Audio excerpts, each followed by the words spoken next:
ये 3 मिनट का वीडियो आपके होश उड़ा देगा। अगर आपने इसको ध्यान से सुना तो आपके अंदर एक ऐसा मोटिवेशन आएगा कि आप याद करोगे कसम से। कौन है जो तुमको रोक रहा है? कम पैसे या ज़्यादा उम्र? कम सुविधाएं, ज़्यादा टेंशन या पैसे की कमी? नवाजुद्दीन सिद्दीकी के बारे में जानते हो?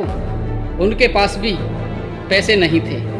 4 से 5 साल जाग जाग कर वॉचमैन की नौकरी करी थी। उम्र ज़्यादा हो गई। मिस्टर पॉल सिरोमनी एक ऐसा नाम है जिन्होंने 90 की उम्र में पीएचडी करके साबित कर दिया कि उम्र कभी मायने नहीं रखती। कम सुविधाएं हैं। हमारे मिसाल में डॉक्टर कलाम जी अपने पापा की मदद करने के लिए साइकिल से अखबार बांटा करते थे। ज़्यादा टेंशन है। तुमसे कई गुना ज़्यादा टेंशन तुम्हारे माँ और बाप करते हैं। तुम खुद ही अपने आप को रोकने वाले हो। तुम खुद ही अपने आप को रोक रहे हो। कोई तुम्हें और नहीं रोक रहा। अगर तुम्हारे सामने वाले के पास तुमसे ज़्यादा पैसा है, कार है, सफलता है, नाम है, तो उससे जलने की ज़रूरत नहीं है, क्योंकि वो इंसान डिजर्व करता है। उसने तुमसे ज़्यादा मेहनत की है, अपने पैर घिसे हैं।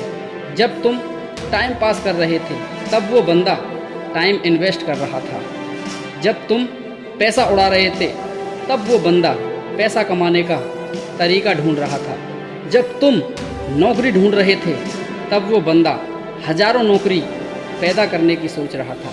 जब आपके घर की लाइट चली गई तब आप सो रहे थे और वो बंदा मोमबत्ती जलाकर अपनी आँख काली कर रहा था, क्योंकि वो डिजर्व करता था। उसे चाहे किसी ने रोकने की कोशिश करी हो, लेकिन उसने अपने आप को कभी नहीं रोका। यही फ़र्क है तुम में और सक्सेसफुल इंसान में। अपने आप को रोको मत, बल्कि अपने आप को खुद रोक देने से रोको। जब लगे कि नींद आ रही है, उठो, मुंह धो के आओ और 30 मिनट पढ़ो, क्योंकि 30 मिनट और पढ़ोगे तो आपको कुछ ना कुछ और अवश्य हासिल होगा। एक्सरसाइज करके थक गए हो, पसीना पूछो, पानी पियो और फिर प्रयास करो। बैंक बैलेंस ख़त्म हो गया तो सोच हिम्मत का बैलेंस कितना बचा है। सोचो कितना बचा है हिम्मत का बैलेंस। टेंशन हो रही है तो फोकस टेंशन से हटाकर सॉल्यूशन पर डालो। प्रॉब्लम को प्रॉब्लम समझकर बैठे रहने में ही सबसे बड़ी प्रॉब्लम है।